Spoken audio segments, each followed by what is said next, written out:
G'day, welcome to the show. This is Better Than Yesterday, making it better every single episode since 2013. I'm Osher Ginsberg. I am a podcaster. I'm an author. I'm a TV host. I'm a dad. I'm a stepdad. I'm a calendar confuser. I'm a sober person. And I'm glad you're here. I have worked in television for quite some time. Early public access experiments, 97, 98 or so. Got onto cable TV by 99. I've made TV all over the world. I've hosted live network primetime TV on CBS in the USA, live across 5 time zones to millions of people. I've worked with a lot of people on camera. With a few minuscule exceptions, everyone is always wonderful. But every now and then, someone comes along who has it. I can't tell you what it is. I've been told that when I first showed up, I had lots of it. Sometimes I'd leverage it in certain situations, and from time to time I would let it make choices that weren't the best for me or for others. And then came a time when I let it slip through my fingers. I'm happy to say that I've got it back, and I nurture and treasure and nourish it like I never did in my younger days. I certainly don't take it for granted, and I don't use it all the time. However, when I need it, I know that I can apply it and create a moment that otherwise wouldn't happen in whatever job that I'm doing. Most people who end up on camera have a certain amount of it. However, there is one person that over my entire career I see as not only having vast amounts of it, but in the time that I've known them has become very able and very aware of being able to regulate the deployment of it in a way that I wish I'd learned how to do when I was their age. Abbie Chatfield is the most exciting figure in Australian media today, and she's only just getting started.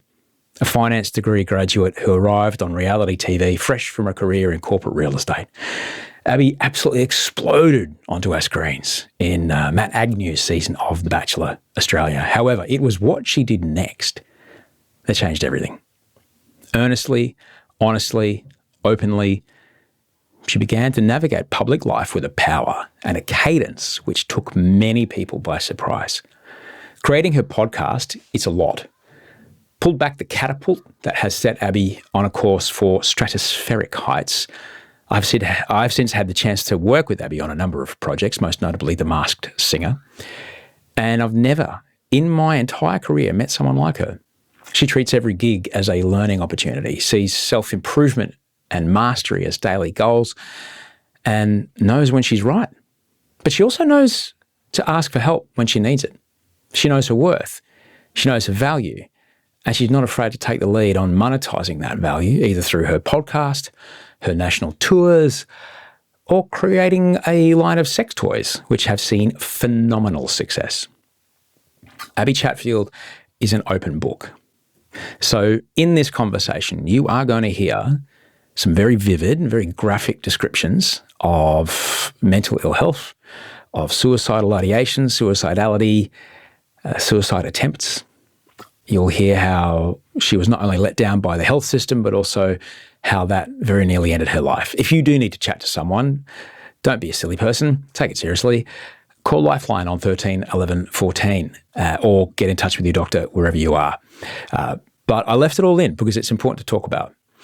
She's a force of nature, and I'm going to put this on record here. I'll get to look back on this time in my career and say to my grandkids, you see that mogul there? Yeah, that person who created vast wealth for herself and for others and owns everything that she starts and does? Yeah, Abbie, yeah. I worked with her once. Yeah, I did. Ladies and gentlemen, Abbie Chatfield.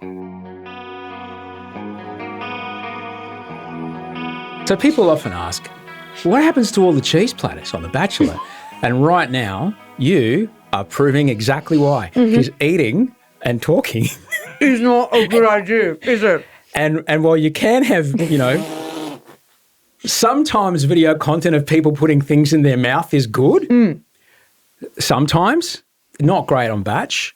Whenever we watch Great British Bake Off, I can't eat any of it. Celiac, vegan, you name it. Watching Paul Hollywood shove cake in his mouth, it's like just watching mastication up close. There's real no delicate way food. Cake's quite hard and it's still going, so it can be taken. Particularly if it's like on The Bachelor and those platters have been out for a while, so that the runnier cheese has reached a decent temperature of viscosity. The brie is oozing. Yeah, the oozy brie. And so now how are you going to cleaning up dribbles as you go? Well, I'm done. You know, that cake is going to sit there the whole time and just call your name. Absolutely. I'll tell you what you're going to do. You're going to wait for a fantastic moment and like throwing a scarf over your shoulder at the end of a conversation, or in the olden days, taking a cigarette out of your mouth going and flicking it. You are going to eat that cake at some point in this conversation as an exclamation point. And go, and exactly. I'm waiting for it. Thank you for coming. Thanks for having me, Osha. I'm glad you came. Oh my God, I know. How many times have I rescheduled this? So many times you sent me a box of cookies. Yes, actually. Now, could you eat those cookies? No, I couldn't. You couldn't because they weren't gluten-free. That's correct. But they were vegan. They were. So there was an attempt made. It's fine. And I kind of realised that after. I thought that counts. I forgot about. Don't worry, there's plenty of people here that ate them. Okay, that's good. They had a great time. So there was joy around you because of the cookies. I'm happy for others. So I don't know, like if anything you don't feel like chatting about, you just tell me. It's me. Yeah, but the only thing that's off limits is who I'm dating, which currently is no one. So that's not even an issue. I'm not going to. And you don't give a fuck about that. I really don't care. You could not care less. The one question I always ask you is he kind? That's it. Yeah, well, that's it. There's no one. And they were often, actually, they're never kind. When you ask that question, I go, that's all that matters. Hot fades. Hot really fades. Hot fades. Yeah. And kind will never, so true. Never goes away. And I have The Bachelor to thank for that. It was this really interesting moment of, I was single when I started The Bachelor. And as we discussed, I remember like interview after interview, people asking, oh, so are you, dipping a pen in the company ink? It's like, no, I'm a fucking professional. How fucking dare you? Yeah. And it happened again and again and again. It happened on live fucking television. It happened on the project. I was like, what the? Well, I need to apologise for saying that it would never happen to Osha because obviously it did. I probably should have called you before I posted my rant about that. But it's it's fucked up. Yeah. And it's really offensive. And also it makes you feel like, it made me feel like I was a predator. Yeah. I was an assumed predator. I'm a goddamn professional. Yeah. Do you know how long I would last in a gig if that happened? If you're trying to get with contestants. Like you would be it's like, hello, welcome to Masked Singer, I'm Dan McPherson. Like that's what it would fucking be. It'd be like that. But Bachelor, first season and across the first two seasons, I'd never been in a room with so many incredibly smart, powerful, single women in my life. And occasionally there'd be, it's like Idol, like they're always the greatest singer in the room their whole life, and then now suddenly they're one of the top 12 and they're all amazing singers, right? Yeah. So what happens is once my brain kind of got over that, wow, everyone's really hot. I'm like, and like don't get me wrong, you still go, wow, she's beautiful, she's stunning, she started her own business, like wow. What happens after a while is it's that moment from The Incredibles, right? If everyone's super, no one is. And so the only thing that made a difference is who was kind. Wow, isn't that incredible? That's the thing about this show, which I think is really interesting. And it really hit it off in me. And I was really grateful for it because like every other bloke who, grew up in the era that I did, there's this kind of nearly Pavlovian response to this person's hot, I'll do anything. Like, hang on a second. What about some, boundaries, or do we have aligned values, or, all that stuff went out the window for a long time. And then having that experience was like, oh, wow, that's really, and it was so freeing. Do you think that prepped you to meet Audrey and be so? Oh, I mean, you already met her, obviously, because was she working on the first season? No, I met her on the second season. Do you think that made you more open to a serious relationship? I'm interviewing you. Do you think that made you more open to a serious, because you went, I know what I want now? Well, I'd been through, of course, a lot. I'd been. Batch was 2 years after I got divorced, and so I had moments out in the field again. Maybe rather than serious, I mean looking primarily for someone kind, because Audrey's so kind. What it did is that I really understood, and I've got to thank my man David for this, is if you've gone for what you've always gone for, you get what you always get. Yeah, right. And so when I meet Audrey, who's this stunning islander princess with Disney princess eyes, who cooks an incredible curry and is hilarious. She's beautiful. And so I actually have a photograph. I keep it on my desk. See that photo right there? Yeah. So that's when we went to Disneyland. It's a picture of Audrey brushing George's hair, dressing her as Snow White for when we went to Disneyland. Georgia was 10 in that picture. She was just about to turn 11. And they'd come over to LA to visit me. And I took that photo because in that moment, I'm watching her, just show just unconditional care and love to this incredible human being, G, who's now 20 and taller than me. And then that's the moment I took that photo because like, oh my God, this is it. I don't want anything else. This is it. And that's the moment. It's beautiful. And I'd never been around anyone like that. And that was it. I was done. Wow. Yeah. Yeah, I have an issue where I go for people, my therapist and I have gone through this. What you've said just then is blow my mind because right now I'm going through a breakup. And I want about dating, but this is, I think, a good segue. I'm going through a pretty bad breakup. My therapist, wants me to take a break from dating, obviously, but she also was saying that I have a recurring issue where I go for people who I've put on a pedestal because in this industry I have the ability to meet people that that have been celebrities since I was 15. And then I end up dating them, and it's like I feel comfortable with that power imbalance, which is really it's a strange. Like I feel comfortable being the dominant, dominated, but like being like thinking the person I'm dating is the first thing I go for is if I admire them, but that probably isn't a very healthy thing to do, is it? Well, I understand how you can set that. I understand this, right? Come on, like I have that with male colleagues. Oh, what do you mean? I put people in a position of you're whose approval I want. Yes. All right. And it's the ones that you can't get the approval from fully? Because I'm, why set it up to make it resolve, mate? I'm not comfortable there. What I want is a thing that somehow reminds me of the baseline, which is all written before you're, 5 essentially. But just being aware of it is the first thing. First thing is to be aware of it. Just stop for a second. Just go, hang on a second. Am I doing this thing that I've done before? And it creates an incredibly unnecessary burden upon them in the work relationship. Yeah. Right? Because I become weird and clingy. Do you? Oh, fuck, it's terrible. Yeah. Not anymore. Like way less now. Like I'm still aware of it. Like don't get me wrong, it still shows up. Yeah. But I intervene before it has anything manifesting. It's not healthy.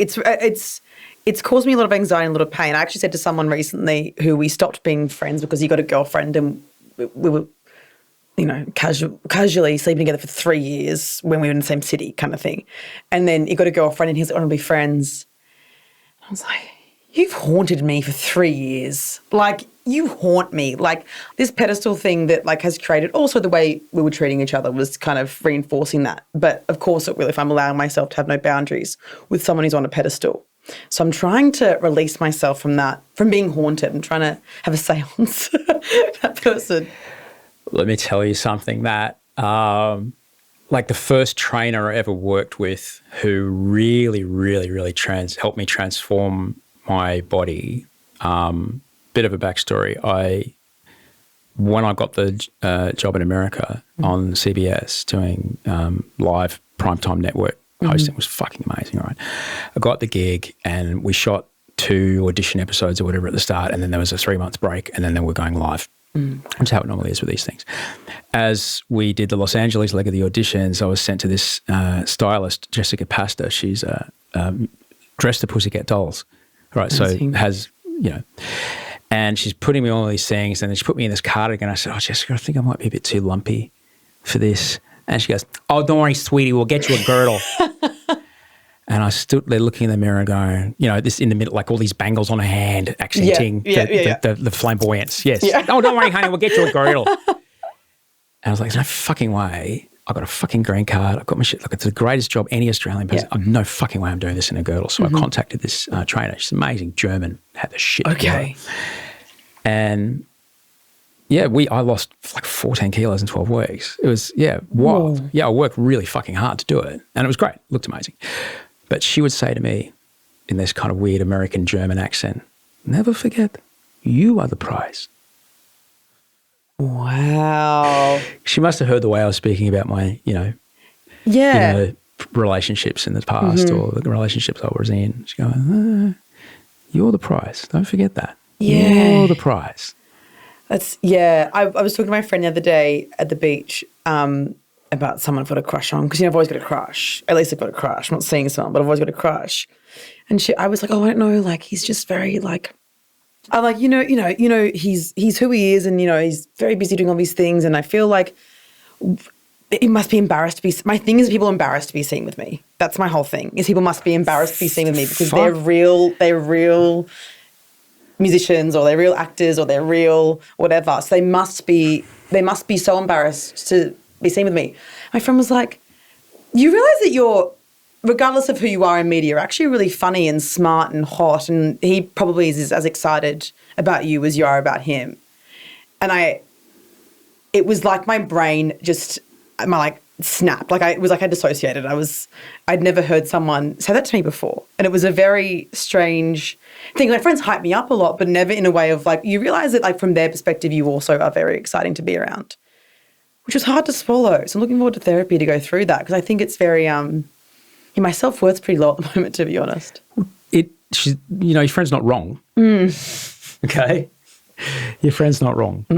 And it's important to recognise that, and it can be hard, right? But look, you just act as if, and then after a while, did you watch Dance Life?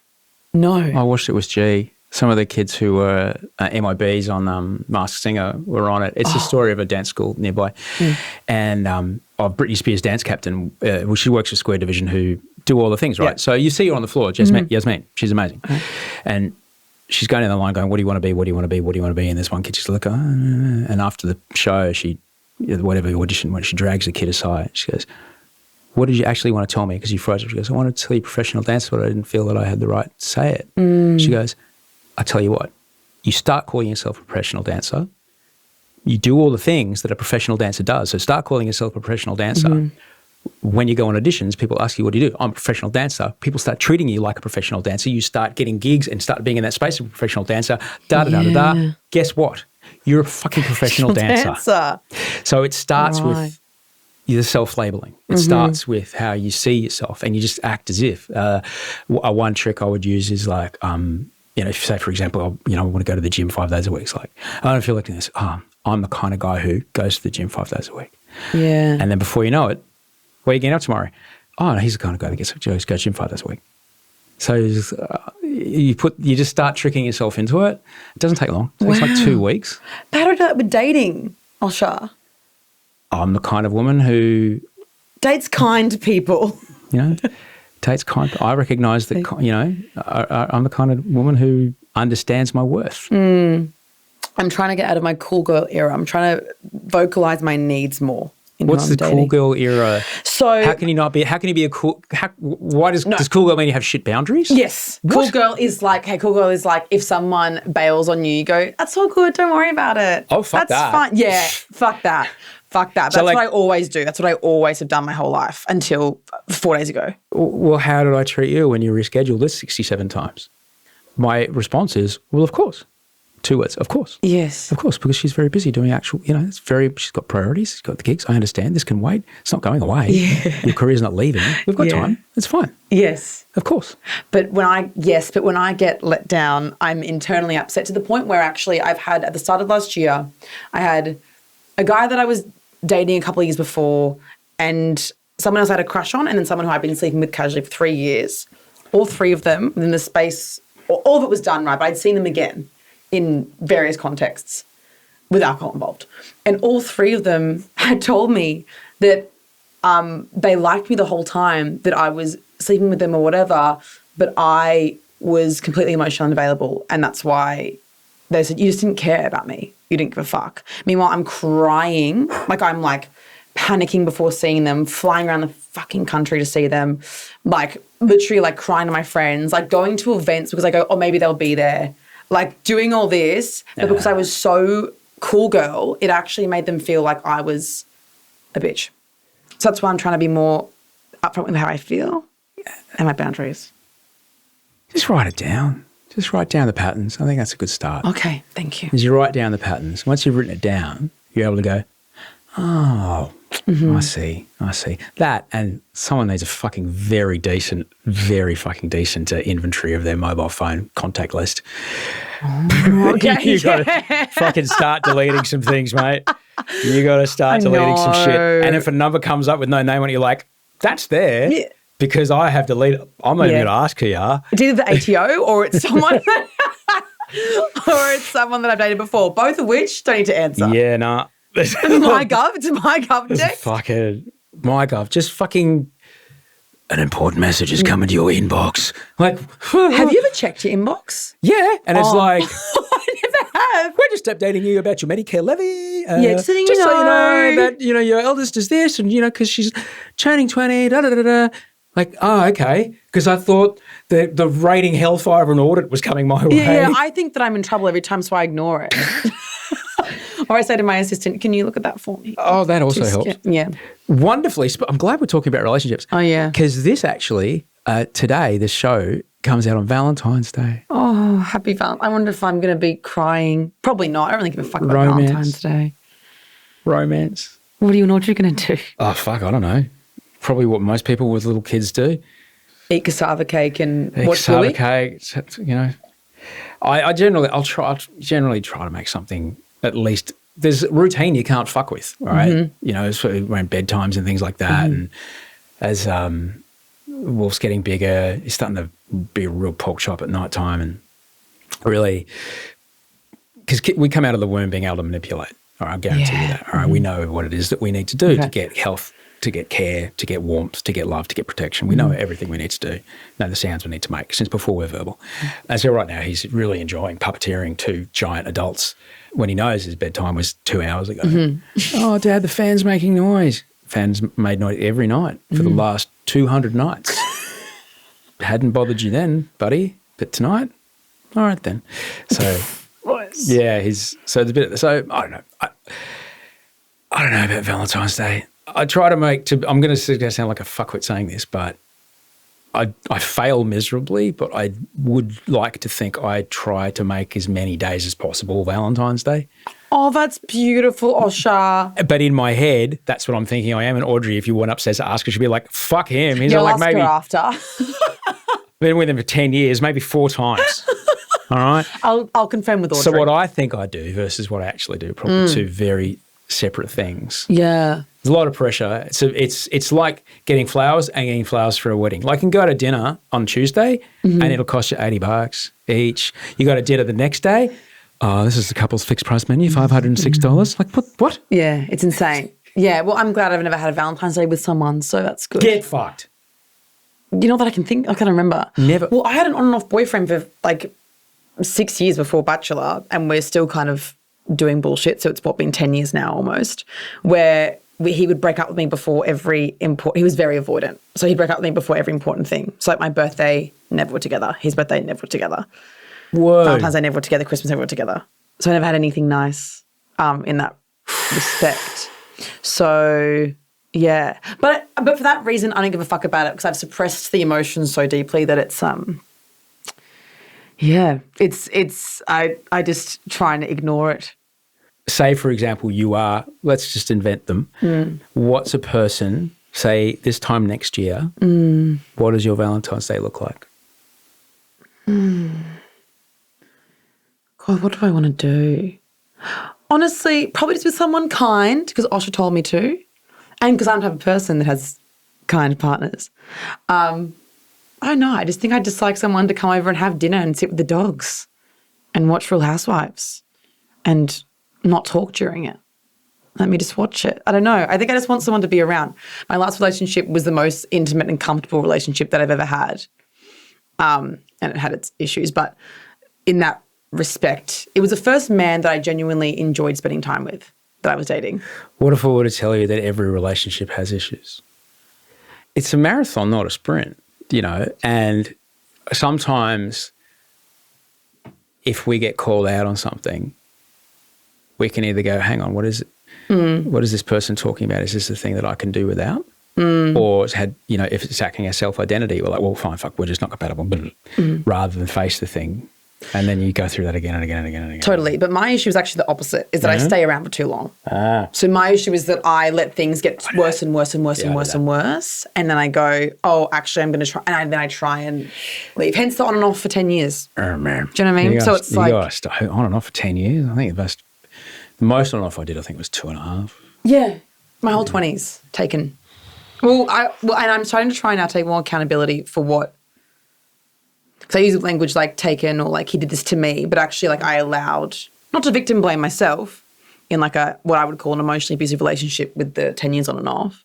But I feel like I'm trying to be more, the language being my boundaries weren't strong enough. I need to work on my boundaries. I need to heal in this way. Or I allow that to happen for 10 years. And he also did things that were wrong, but there's no point blaming someone else if I'm going to try and heal and be in a healthy relationship. I need to try and work on how I allow that to happen to myself for that long. Well, that's the part, it's the hard part, isn't it? Is that we have to take responsibility for our part, which can suck because sometimes our part is, I chose it. Yeah. I'm the one that I chose to stay. Yeah. And it's such a pattern that I ran into a guy that I used to date 5 years ago. And he was with his new girlfriend and couldn't give a shit. But we broke up mutually because it wasn't working. And he made a joke that was, oh, what abusive boyfriend do you have now? Fucking hell. He's like, which one is it now? What kind of abuse? And I was like, that is very hurtful, not very funny from Next, but also telling. Of their assessment of relationships you get into? Yeah. Well, probably accurate. Oh. So let's not I want to put anyone under the bus. So let's look at the inverse of that. Okay. All right. Like you got in your car to come here today. I'm pretty sure you would have typed, you don't know the area by the back of your hand. All right. You would have typed in your address, this is where I want to go. All right. So you can't just set off hoping you're going to fucking find your way to the top of Mount Kilimanjaro. You got to deliberately get there. Yeah. So what are some things that you would like to see? Like what I say is I don't want anyone to be fuckwit and like take shit that you say and go try to reverse engineer it and must have been him or him. Yeah. So what are some things that paint the picture of what you want more of or lots of in a relationship in the future? We've done kindness. We've done watching Real Housewives.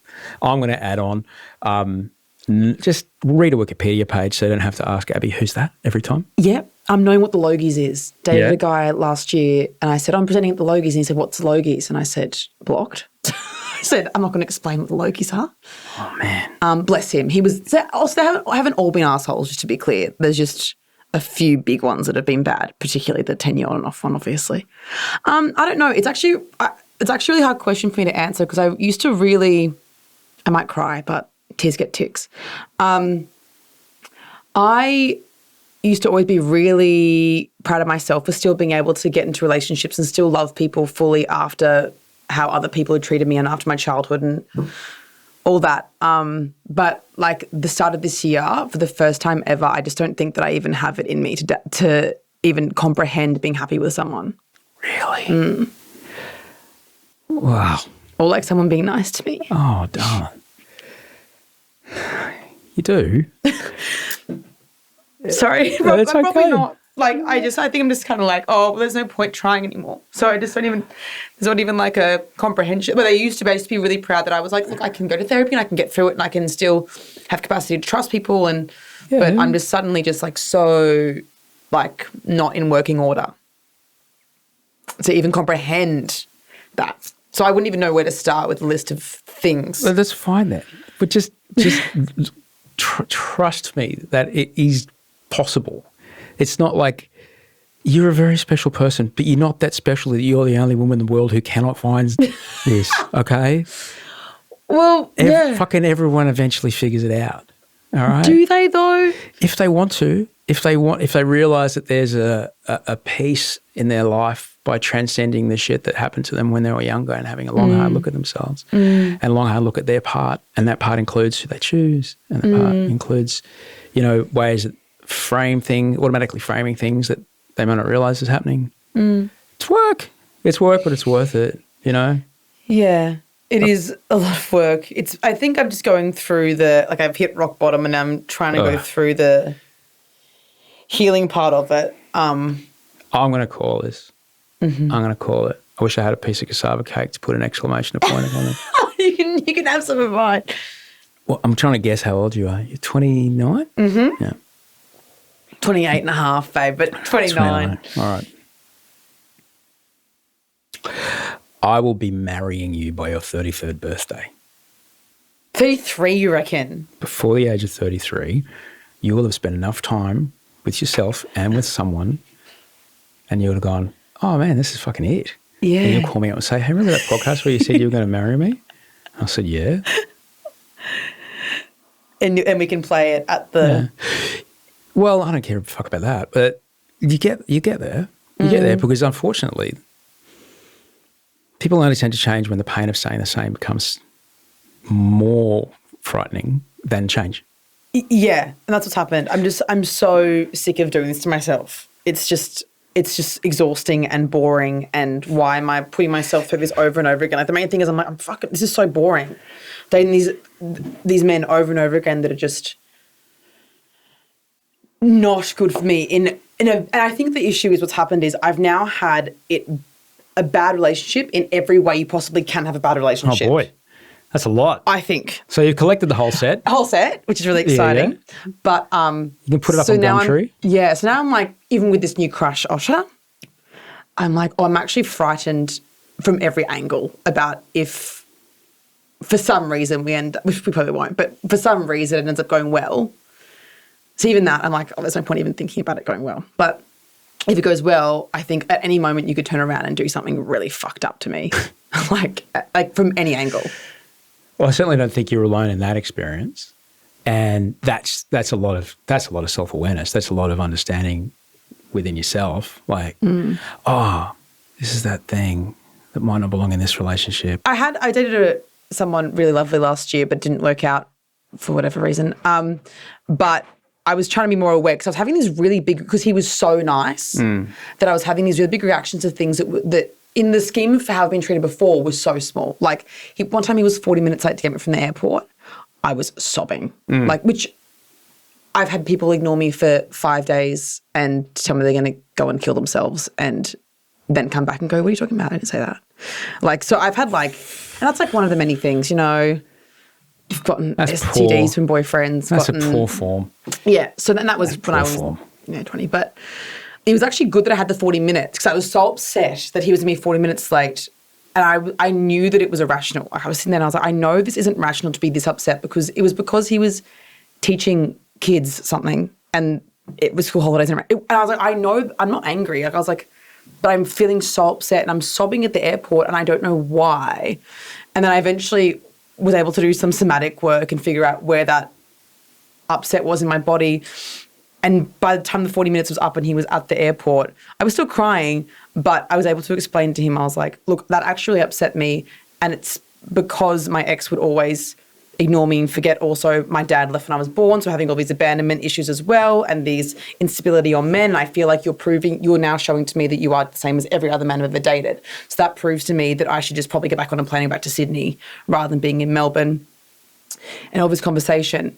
And it ended up being one of the moments that brought us really way closer together. Yeah. Even though I was sobbing the whole car ride, but I was able to actually deconstruct what I was feeling and how I was and how much those things hurt me. And it was very healing knowing that. And then he said, well, okay, well, from now on, I will try my best to never be late again. I can't promise it, but I know it's a trigger for you, so I'm going to try harder.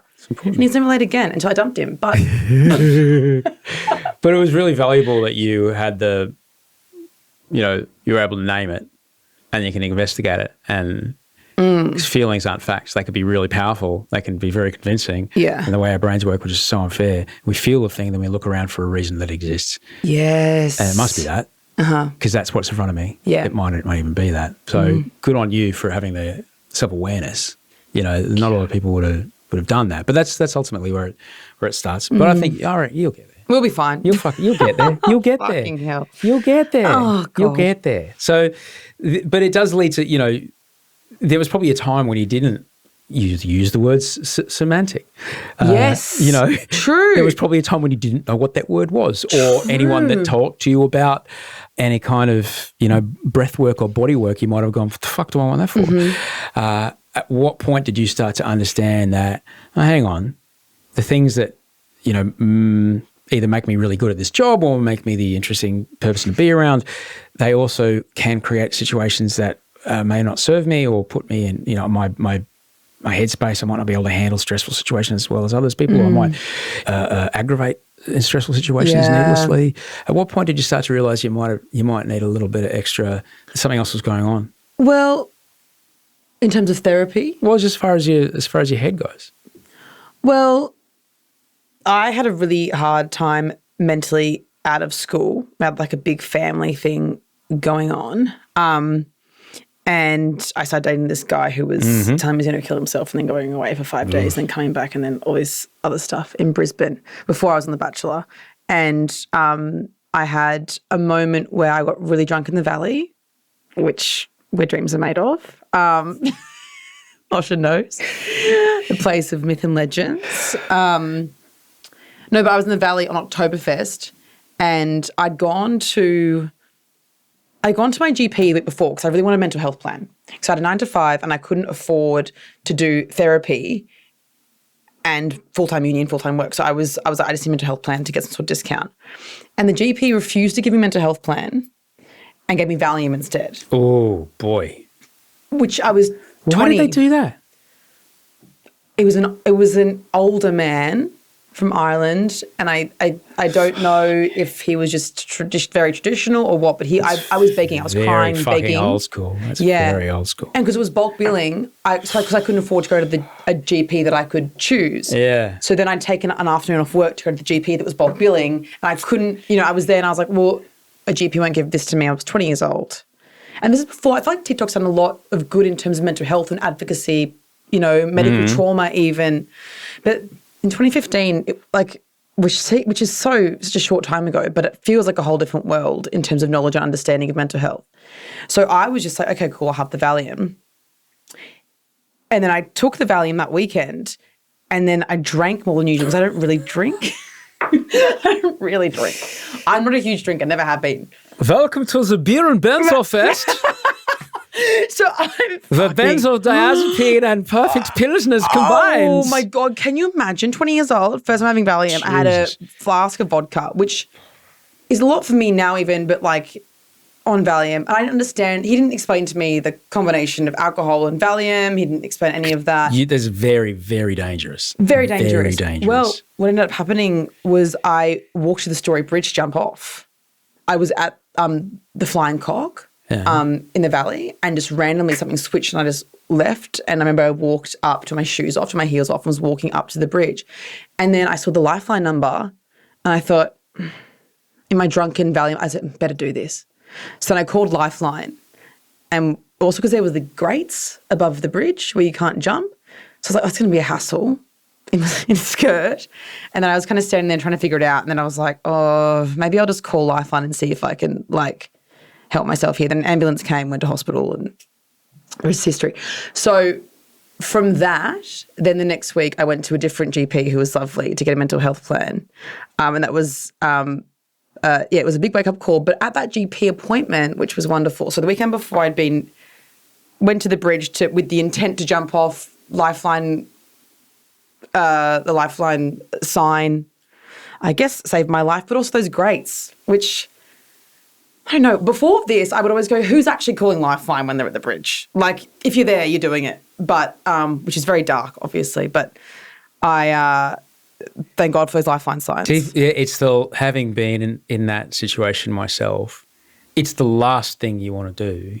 Yes. Yeah, it seems like the best and only solution you've got. Mm-hmm. And you're just looking for, I don't know any other way to handle this than this. Yeah. And so... grates, awesome. Lifeline even more awesome. I'm grateful that was there. Yeah, I mean, because if it wasn't, I don't know what I would have done. But so then the next week I booked into a new GP, and this is kind of funny, but not really. And I went to the GP, and he was like, "Great, okay." And he sits down and he goes, "Great, so I'm here to get chlamydia medication." And I went, "Huh?" And he went, "I got your results from your other GP. You got chlamydia."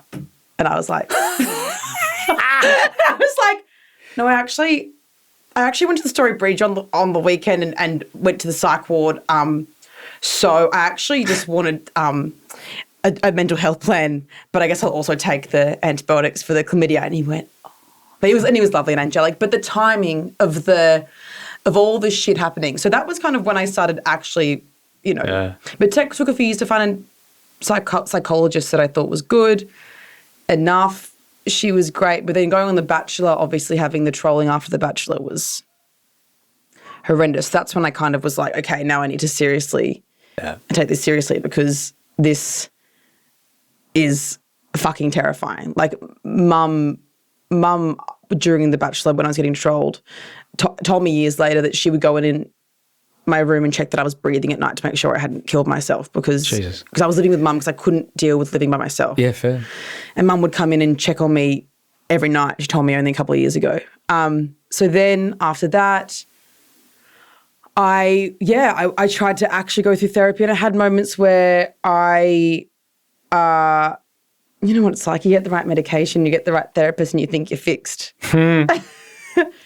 That's the start of it. Yeah. And then you go, oh, I'm actually better now. No more medication, no more therapy. No. Yeah. So I had to learn that. And I feel like mental health journey and my awareness of things like somatic healing has come from me realising, as well with ADHD, realising that maybe like just going and talking to someone once a month isn't the right formula for me.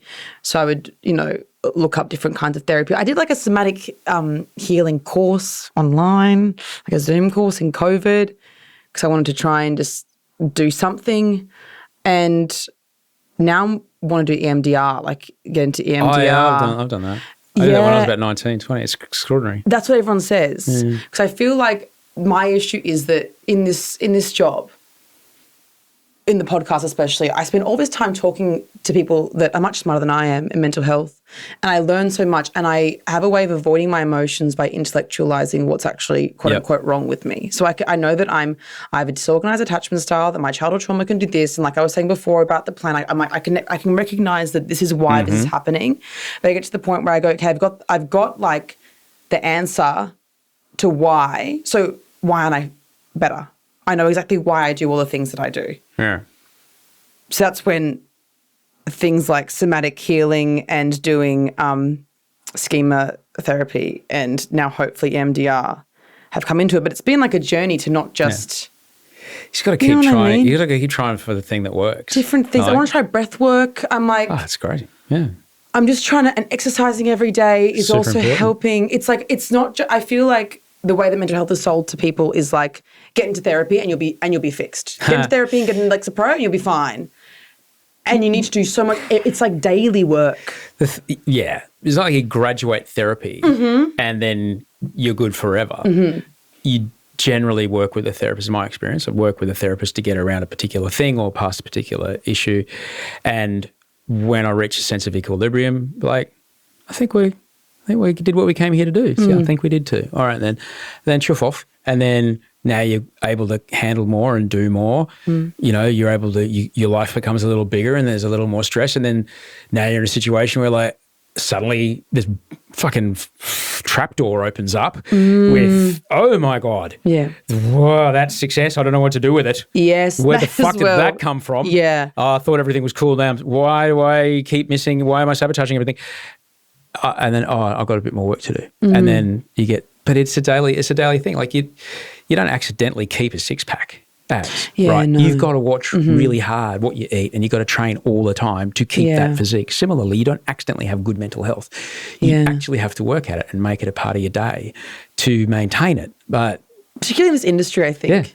A huge thing that I'm realizing recently is how much it affects me that, our failures are public. Yeah. Do you ever think, I think I'm just realizing this year for some reason, like, for example, show ratings. I feel this, see, you've elevated. But was there ever a time where because I try to think about why this job is so stressful to me and why it affects me so much. Like, it makes me so anxious all the time. And I think the biggest thing, well, one of the big things that I only realized literally last week when I was just sitting, thinking and doing some breathing and some somatic work was that, all my failures are public and therefore everyone can laugh at me and think, haha, you thought this would do well. Well, I don't want to, do what happened to, Kanye West, who were in just from watching the documentary, what I saw was that everyone actually was staring at him and laughing at him and calling him names, and then his reality just permeated completely, and then he just ends up this babbling dude on the beach in, Puerto Rico in a flak jacket, and it's fucking so bad. There is a point where those things really did matter, and then I had to detach from it because ultimately I'm not in control of it. All right, I truly can only do the very, very best that I can do on the day in the moment. I've done stuff that's never gone to air. Yeah. I've said yes to shows that never got commissioned. Yes. Things that have been green lit and then the green lights turns to an amber, then turns to a kind of blinking aqua for about a decade. And it's an on and off 10-year thing. Oh, wow. So you get it. So ultimately, what's the only thing? I don't work in marketing. I don't work in programming. I don't work in promos. Yeah. I don't do any of that. I can control the part I can control. And as long as I have done absolutely everything I can to make sure that my contribution to this project that 150 people are involved in is amazing, that's all I can do. I'll go home because it might not even go to air. It's hard. It was hard to get there because don't get me wrong, like there are people that make a fuck ton of money off advertising on web pages that go, look at this person. Aren't they dumb for having a go? Yes. Like, they exist and they make a lot of money off it. And so you're not bonkers. That actually does happen. And that's how those people choose to pay their rent and feed their children. Good for them. Is it real? No. It's not real. Yeah. It's not real. Yeah, no one's really thinking about me that often in that way. But I think it's as well because of this breakup. I think this has all come to light. I think I'm feeling so anxious. My anxiety is trying to place it on something. Yeah. And then, and then I think I'm going, okay, what am I insecure about? Like, why? Because again, I'm trying to do the avoidance thing of detaching from how I'm actually feeling. I'm trying to be this like high level of, okay, I understand why. I'm anxious because my failures are public, and that's why. And if I can just get rid of that, then I'll be happier again. But you know what I mean? It's like I'm trying to intellectualize everything, and it just doesn't work that way. Or you could just be better with accepting that you have chosen this. Hyman is my favorite. I say it all the time. It's my favorite movie quote. Hyman Roth to Michael Corleone in Godfather 2. I never complained because this is the business we have chosen. Okay, fair enough. You could still work in your real estate analyst job. Yeah, which I do not want to. They clocked off at 5 o'clock. They went and played mixed touch. They went home. They had a wank. They went to sleep. All right. They got up the next day. They got on the train from Cleveland and they fucking did it again. And they've got money in their super and they plan their holidays to Bali and fucking that's off they go. They pay down their Hilux. That's it. That's for them. Happy days. Great. I fall asleep when I do an office job. I've tried. I'm terrible at it. It's not good for me. This is the only thing I've ever been able to do. It comes with this. Yeah, and I think that you're kind of adding to my guilt then. So once I feel anxiety about the job and anything negative about our job, which we're so lucky to do, I then feel the guilt about, well, I'm just full of negative emotions at the moment. Can you tell? Hey, thanks. Give it a name. Hey, thanks, guilt. Glad you're here. I appreciate it. You're there trying to do me a favour. You're trying to help me stay safe and whatever. Cool. I'm just going to keep doing this. You stay over there. Do your thing. Yeah. I'll be right there. I'm not looking at you. I'm just not letting you make the choice right now. So thanks. I'm just going to keep doing this thing. Yeah. Cheers for now. I know what you want me to do. I will. if I need to, because I have every other time. But so I found like it's a technique. Who wrote about it? Oh, it's Happiness Trap. What's his freaking name? It's amazing. Just give it a name. Give it a stupid cartoon face. I've got Pete the Planner and Sarah from Solutions. Okay. Sarah from Solutions is always here. She's always like, fucking, I tell you what you can do. You can do this. You can start a business. And then I'm like, hang on a second. Yeah. Don't just go start something new because this thing's not working. Fix the thing that's not working. Thanks, Sarah. And so I need to be mindful that my brain can do that sometimes. And just like, yeah, it's okay. Okay. You're all right. You're fucking good at what you do. Don't worry about it. Thank you don't you, accidentally, Marsha. and just, I've said this before, you don't accidentally have the career you have. You fucking work really hard, hard to do this. And, to hear that you're making another series of F-Boy Island makes me very happy because it's easily the greatest dating show that's ever been made. Isn't it fantastic? It's fucking excellent. It's fucking amazing. It's actually, we've got season 2 starting in a few weeks, and I am giddy at the thought of going to work. It's like we're shooting for a short amount of time, and I'm sad that it's only a short shoot, but it's going to be so much fun. It's so it's such a strange thing to have a borderline, not that it's scripted, but it's obviously a heavily produced, the Limbros is scripted. Having such a strange format that is a comedy satire, almost scripted reality show. It's the weirdest thing to be part of. Beautiful. Yeah, and the crew are the same crew as Bachelor, so you know all of them, and they're all the funniest. They literally call me and I giggle on the phone to them for half an hour about their silly ideas for dates. Yeah. And I'm so lucky to be a part of it because I think it's the best show not only to be part of, but it's the only show that I watch myself back on. Masked Singer, I can't watch myself back on. Because also we know what happens. So the thrill there. It's nice to see what makes the cut. It's a good point actually to see what they left a couple of things in the cut this time that I didn't think they would. Oh. Yeah. Your Miranda Kerr. Yeah, they left that in the cut.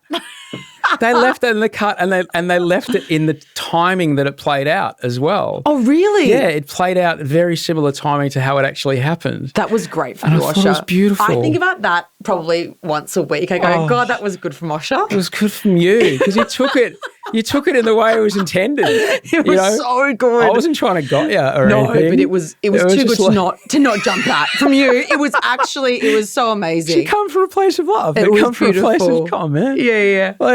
But yeah, Jesus. I'll tell you why the other reason I love F-Boy Island, I think I love it.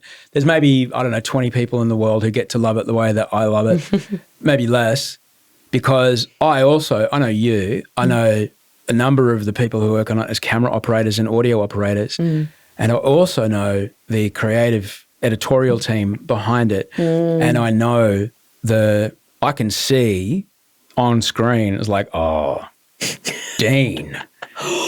Dean. So Dean's our EP. Dean it's incredible what he's done. He's amazing. And Spence.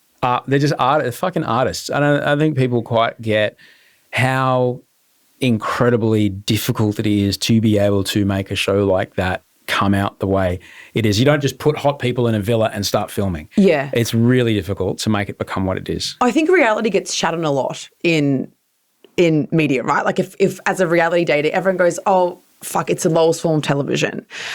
And I have a few thoughts on that, obviously. As a consumer... I have a 24-hour shopping channel that I would like to introduce you to.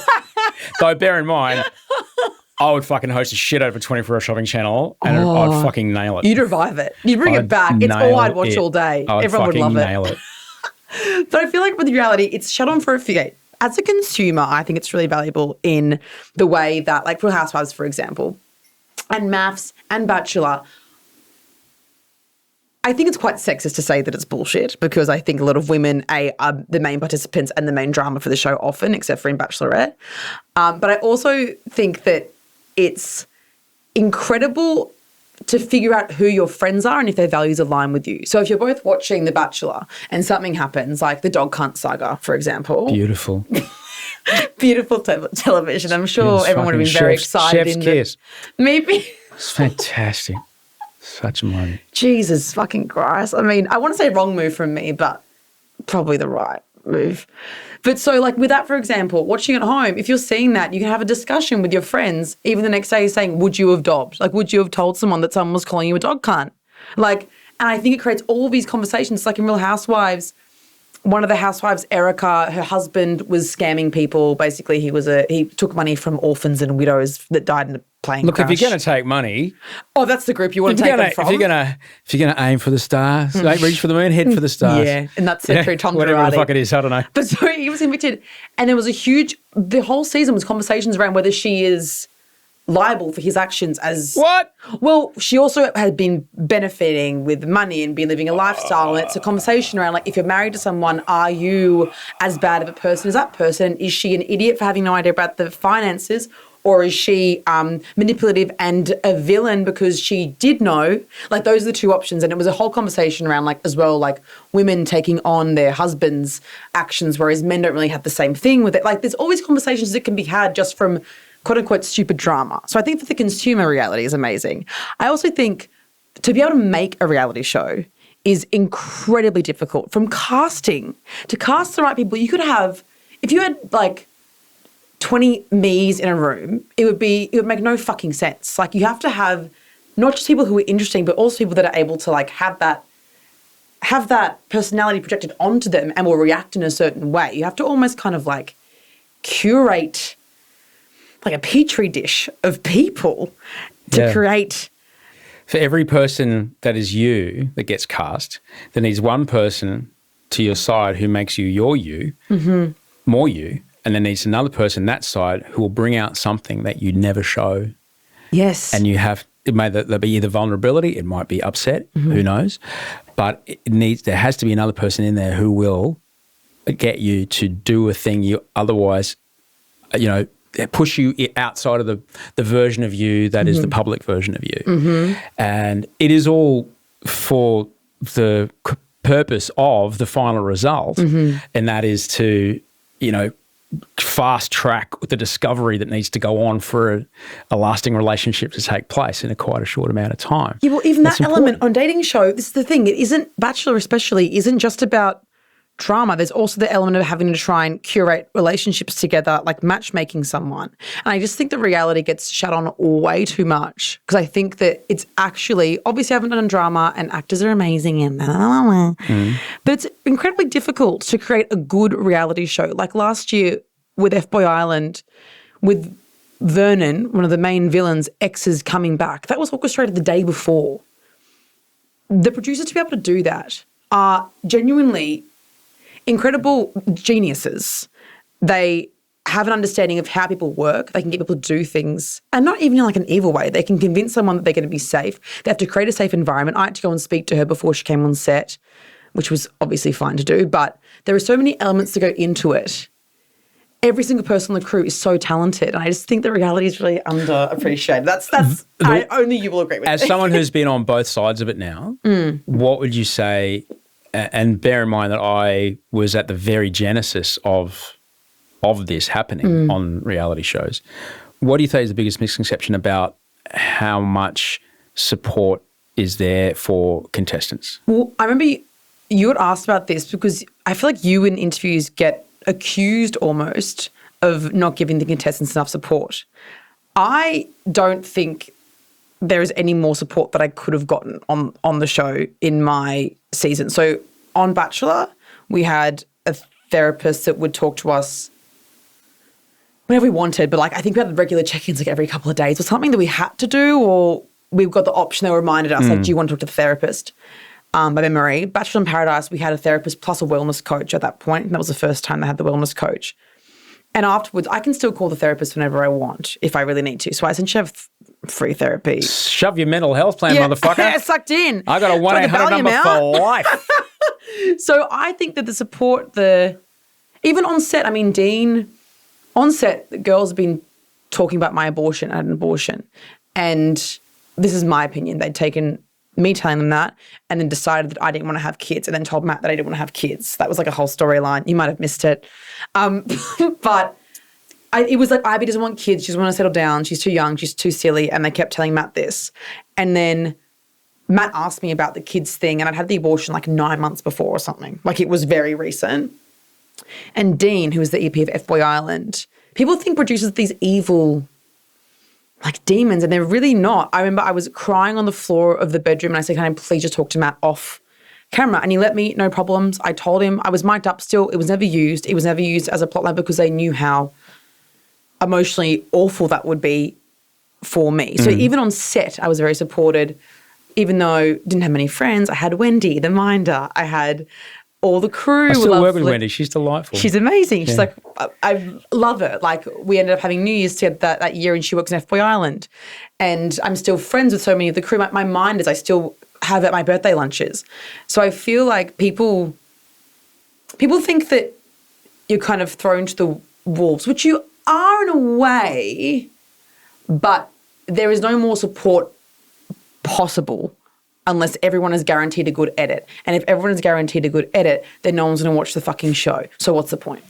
And even when the edit is what it is, there's a lot of conversations with that person going, hey, I just want you to know, this Wednesday night, do you remember that thing that happened? So that's coming, all right? And the way it plays out in the cut, just so you know, it's very clear that I'm not going to use yours. Just say, for example, you, Jonathan, I don't know if you've ever had a Jonathan, you called Scott, don't know if you've ever had Scott, you called him a fuckwit and someone who'd make a terrible dad. Now, we see this full frame and there's no edits. Yes. Okay? So it is something that you said. Yeah. And when we cast you, we told you that everything is going to be part of the show. So I wanted you to know that this is there. But I'll tell you, who knows what's going to happen in the news tomorrow. It might not blow up. If it does, we're here for you. And, they're very, very good because we're dealing, the currency that you're dealing when you in reality is you're dealing with people's authentic emotional responses. That's what you're asking them to do. You have a duty of care to look after them if they're going through emotional situations they otherwise, and clearly, would never go through because we want you to bungee jump down here and propose halfway down and be married by the bottom. Yeah. Ta-da! It's fucking bananas. It's not, So you have to look after people. And and I think maybe, I don't know why people, maybe I probably do know, maybe that's the only reason that they might think could possibly be going on for someone to say yes to something that this person watching would otherwise have said no to, that they must have been tricked into it, or there must be no other reason they've done this, or they're being, they've been manipulated into saying or doing this thing. You don't accidentally get on one of these shows. Because there's a process. You've got to pass psych and then you've got to pass psych. Yes, there's like 3-hour-long psych evaluations and personality tests and conversations with producers that go for hours. I remember we booked meeting rooms like every day before the Bachelor, talking to like different psychologists, different like a personality test person to see what my it's like it's INT whatever the fuck what's it, Myers-Briggs. Oh, Myers-Briggs. I think like something like that. I've done that. I find that interesting. But there also is frankenbiting, so we have to admit that. Pardon? We have to talk about frankenbiting though. Frankenbiting, like taking Frankengrab. Yeah. Frankengrab. Abbie, I don't know anything what you're talking about because tonight that girl and I so hot for her. Because people say to me, well, they couldn't make you say it. They go, well, they can make you say things in the post. I tell you, I've done this I shot a documentary. We made a second one about pain, about chronic and persistent pain, and the scratch voiceover. They have taken my master interview and they have fed it into a voice cloner, AI voice cloner, and so the whole scratch voiceover is my voice, and I've never said a fucking thing. That's scary. Totes. So no more Frankengrabs. No more, thank you, ever. No, we don't want it at all. But once you spot them, it's like when I watch Survivor and, it's in the middle of a challenge or whatever, and the sentence features 4 separate costume changes because now they're on a rock, now they're on a log, now they're over here, now they're over there. Yeah. Like I understand that they might need a person saying, and he's never done that before. They might have been talking about this bloke over there. Yeah. And that conversation's never going to get used, but they need that to get them from here to there to explain what's going to happen at Tribal that night. So there's a bit of wiggle room. I mean, for example, my biggest beef with Bachelor was this one grab of me that actually wasn't Frankenbitten. And it was I was making a joke. About one of the producers being hot. And I'm sipping my water. If you can go back and watch, you can see. And I go, stay away from my man, making a joke because like he was going on a date with someone, one of the producers that I thought was hot. I think you know what I'm talking about. Oh, yeah. Yeah. Oh, yeah, Everyone yeah. thought was hot. Yeah. Oh, yeah. Yeah. Because he was like funny. And it was only because we were bored. Because what else would I you love talk that you about? mouthed that. There's 3 cameras on you right now. It was... and it was literally like silly. It was almost like an in joke with all of us. So we all had a crush on this person. It was like, if Matt doesn't work out, we'll go be with him because he was decent looking and was in the vicinity of the mansion. And do you know what I mean? Like there's a bar and then there's... It was like, if I can't have Matt, the gorgeous astrophysicist, then I'll maybe make jokes about make yourself feel better. There was a scene where I go, stay away from my man. And they're like, and that was obviously then used in relation to one of the girls going on a date. And I was like, I wish I could, and I couldn't even explain it away. I can't even explain that I had a crush on a producer because that's even worse. Yeah. That's even But they use worse. it saying that you were saying it about Matt. Yeah, of course. Yeah, but it's even worse publicly if I go, actually, it was about a producer. Then everyone go, only for the right reasons, only for the right reasons. Can we just talk for a fucking second about the Matt Agnew rig scenario? Oh, babe, it's insane. Like when astrophysics meets muscle optimization and hormone response science, God. put a fucking protocol in front of a scientist and be like, I've got to eat what to do what? Okay.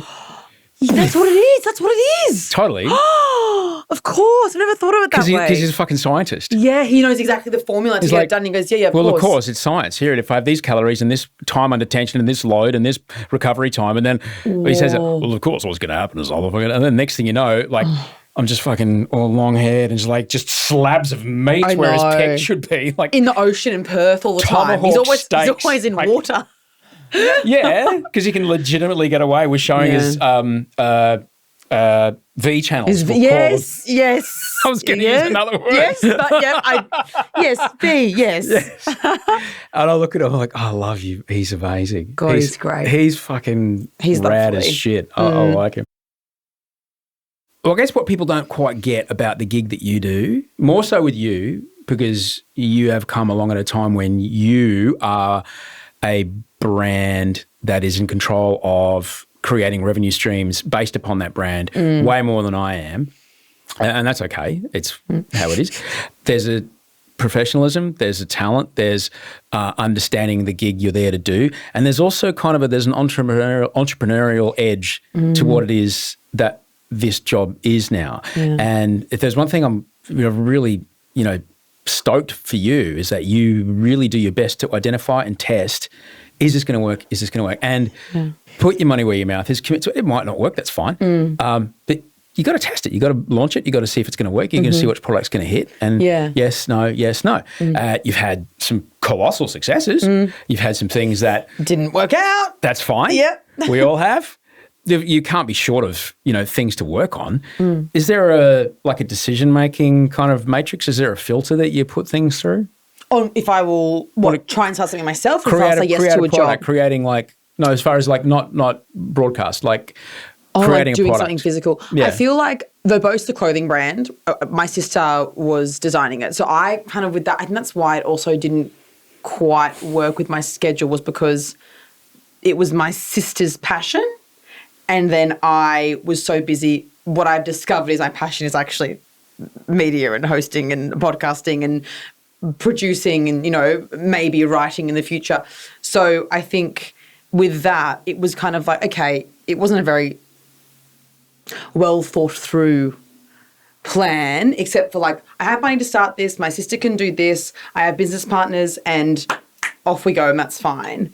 I think where that went wrong was that I got burnout from it because I wasn't passionate about it. I think with ADHD, I can film for 17 hours in a row, 15 hours in a row, every day for weeks, getting up at 6, doing radio and podcasting, and then going on set. And I'm a bit tired, but I'm not losing my mind. And then as soon as I get something that I'm not obsessed with or hyperfixating on, then it will burn me the fuck out. That'll be the thing that sends me over the edge.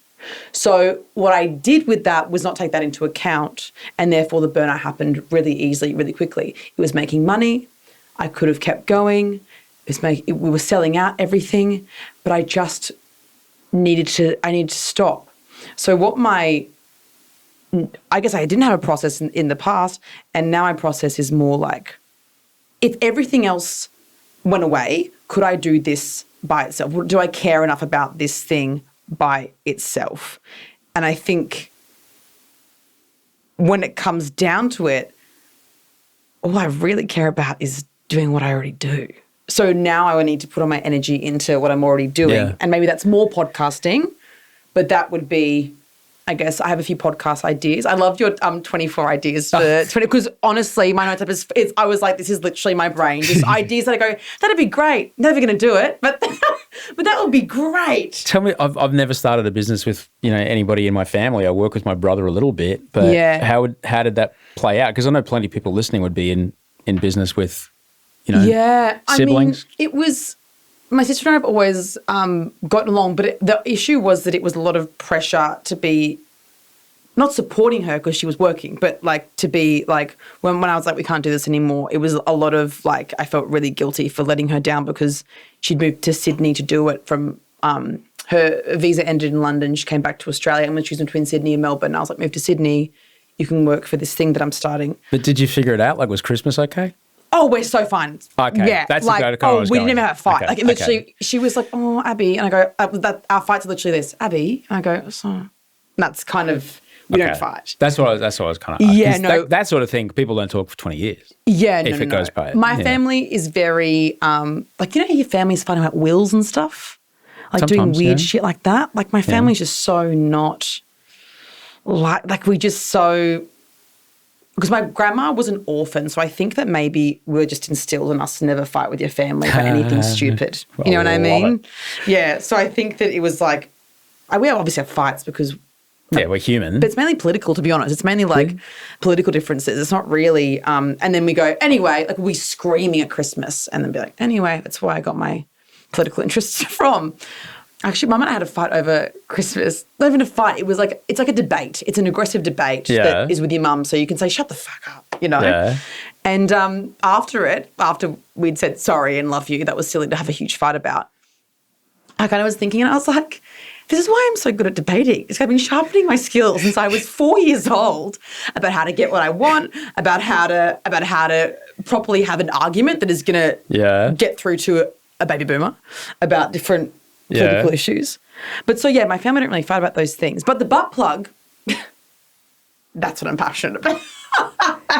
This is wonderful. Yeah. To have passion about something is important. You've got to have a purpose. You've got to have a purpose. And if that purpose is helping people have some pleasure, then that's okay. Exactly. So I've realised, so in contrast to the clothing, the butt plug aligns, it works for a few reasons. Well, obviously it physically works, but it works because it aligns with like what I actually enjoy speaking about and enjoy doing and enjoy making content about and enjoy educating people on, and also what I enjoy learning about. So even in this process, it was created with a sex therapist, Georgia Grace, as well, us doing education and me learning things from her, even on set while we were taking photos of the thing that we'd created together. And it also works because it aligns with my brand. That's the other thing, which sounds but it's so scary to admit that things like that. Is it like a book? Do you be like, okay, let's make 5,000 and see what happens? With and the then, butt plugs? and then do you go, once we get to 2,000, then we'll order another lot? Like, do you have a number? Yeah. I don't want to say the number, but we do have a number that we have that is, I think, conservative. But it's actually shocked me that people are so shocked by the butt plug still. People can't believe it. My mum said to me, and she's not conservative, but she was like, even my mum was very chill. She was like, I didn't even know what a butt plug was, and I'm very excited to learn about it. I love it. But people online are like trolling me about the butt plug. And I'm like, I didn't realise people were so upset about anal play, but, What are they worried about? The strange thing is I've never had so many joke comments on a post before. Like when I did the other vibrator, everyone was very supportive and publicly supportive. With this, there's way more DMs, and all the public comments are people tagging their friends going, ha ha, this one's for you, mate. Ha ha.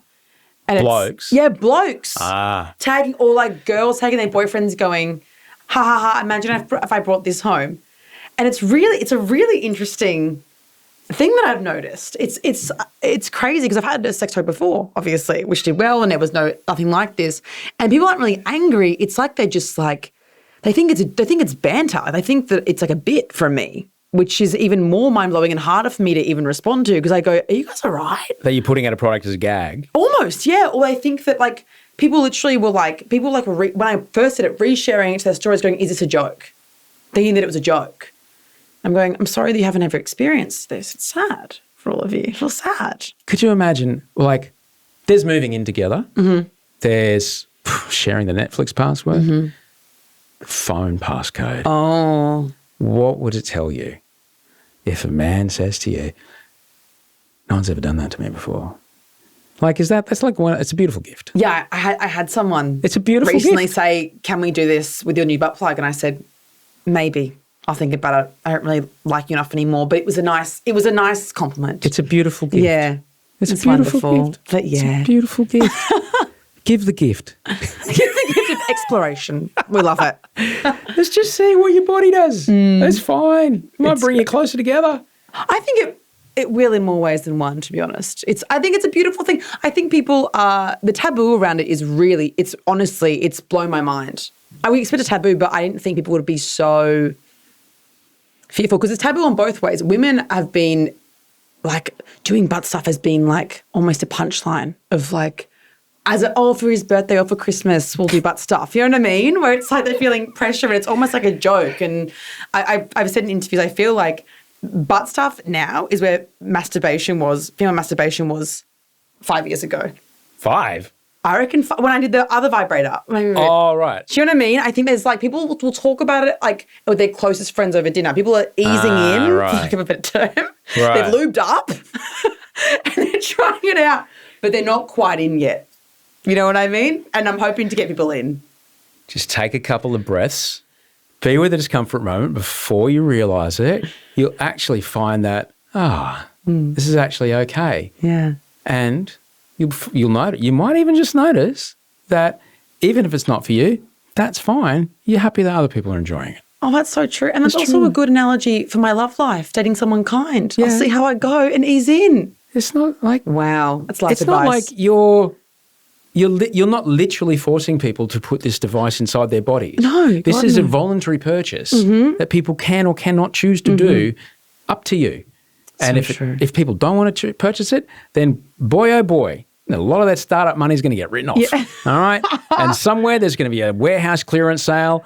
Like fucking unused razor scooters and USB butt plugs. There you are. We love. And that's my dream. Razor scooter and a butt plug. You'll laugh about it. It's combo pack next Christmas. It's like anyone that says, I fucking hate that show. It's like, great. Okay. You really hate it? Don't watch it. That's the worst thing you can do to me. Yeah, why are you commenting? Because if you're coming to this page and commenting or whatever you want, you've given me a like or a comment or review. True. Like you actually think, like, do you understand? The worst thing you can do to somebody whose visual public thing you don't like is to not pay attention to it. Yeah. That's more damaging than anything. Yeah, that's so true. Knock yourself out, all these kid. troll farms. I keep trying to give you a moment to eat that cassava cake. I know. Hang on, let me ask you. Hang on. Okay. So, what are you going to do with the butt plug money? Take time off. Pretty good. And use that time off to write a TV show. That's my thing. I like it. Have many ideas and get actual treatments together for my notes app full of ideas. I'm going to actually relax, allow myself to be creative and actually do the things I've been meaning to do for the past year and a half. It's important. Yeah, that's kind of what I want to do is use it to be like, I'm okay financially, completely okay, no matter what the mortgage rates are doing. And I can sit there and I can just let myself be creative and relax. Nice. I'm trying to be more present this year. It's important. Work less, not get to burn out. Yeah. You don't want to have to take an emergency holiday again. That was so bad. I'm glad you did it, though. Oh, my God. I mean, it worked. It was amazing to Thailand. I'm glad you did it. Yeah, the day after Masked Singer. Yeah. Me going, I need to get out of here. I'm so stressed. I'm glad you did it. Who gets stressed about Masked Singer? It's like the best job. They're long days. And they're intense days. Yeah, You're it's on. fun. Being on is, Now I can eat my cassava cake. Yeah. One of my dogs has to go and do some stuff. Thanks for coming. Thanks for having me. Full circle. We ended as you began, Thanks, chewing Osha. on my wife's cake.